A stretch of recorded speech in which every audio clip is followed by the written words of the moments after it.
L'activité motricité fine du jour, ça va consister à en insérer des cure-dents dans un petit pot à épices. Donc la différence avec les autres activités de motricité fine qu'on a présentées jusque-là, c'est que ça demande beaucoup plus de précision, puisque là c'est un tout petit contenant et des tout petits bâtonnets. Donc bien sûr on peut couper les extrémités pour plus de sécurité. Donc moi je ne les ai pas découpés parce que il fait toujours sous ma surveillance. Et puis il fait très attention, il est habitué à faire beaucoup d'activités de ce type-là. Alors, donc voilà, il peut les insérer. Moi, comme j'avais deux ouvertures, j'ai mis du scotch ici. Ici, une grande ouverture, ici, une petite.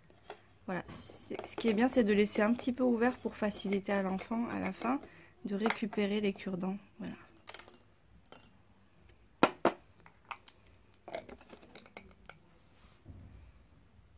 Voilà une activité de motricité fine très sympa à réaliser. Donc, on a besoin donc d'une boîte en carton dans laquelle on a réalisé une petite fente.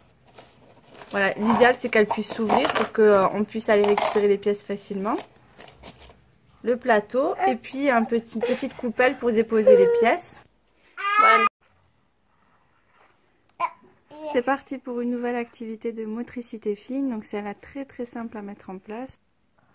Donc pour proposer cette activité, vous avez besoin juste d'une éponge et d'un pic à broche ou alors un spaghetti, ça fonctionne aussi. Voilà, donc soit une éponge avec un pic à broche ou bien un spaghetti. Vous pouvez proposer à l'enfant d'insérer soit des perles si vous en avez, si vous n'en avez pas, des penne, des pâtes comme celle-ci. Ça fonctionne très bien. Voilà. On sert comme ceci. On montre une première fois. Et ensuite, c'est à l'enfant de recommencer.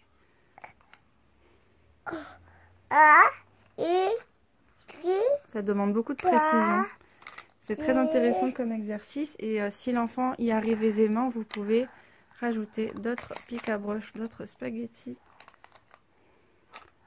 sur l'éponge. Et voilà, il n'aura plus qu'à remplir. Alors pour l'activité d'aujourd'hui, c'est une activité de géométrie et à la fois sensorielle.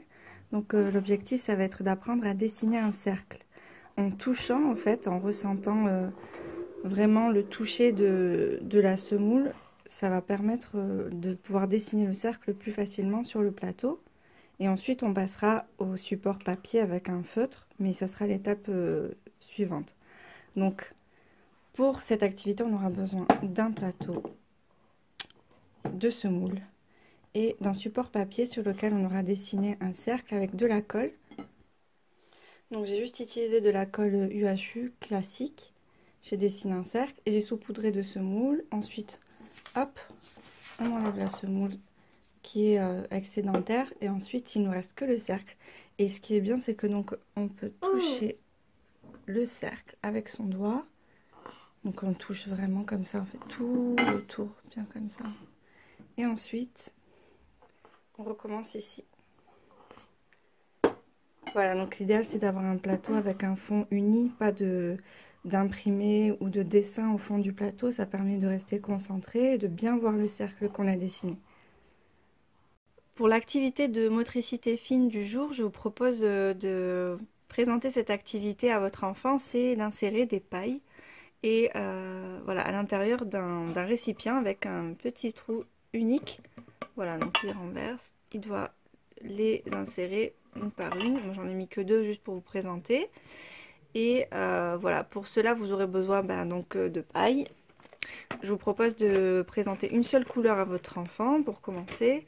Vous les coupez en deux parce qu'elles sont trop longues en fait, ça ne va pas rentrer dans le récipient. Et puis vous choisissez un récipient de votre choix, ce que vous trouvez à la maison, de faire un petit orifice comme ça. Comme c'est transparent, j'ai repassé au feutre rouge. Voilà, il faut vraiment que l'orifice il soit très petit, juste à la taille de la paille pour que ça rajoute un peu de difficulté. Si vous avez ce type de récipient là de chez Ikea, c'est super aussi, les enfants ils aiment beaucoup jouer avec ce type de récipient là, insérer les pailles à l'intérieur. Si vraiment vous n'avez rien du tout à la maison, vous pouvez utiliser une bouteille d'eau. Une bouteille d'eau ça ira très bien aussi, ou un récipient chez vous qui a un tout petit trou à sa surface, ça ira très bien. Et en général les enfants ils adorent cette activité là.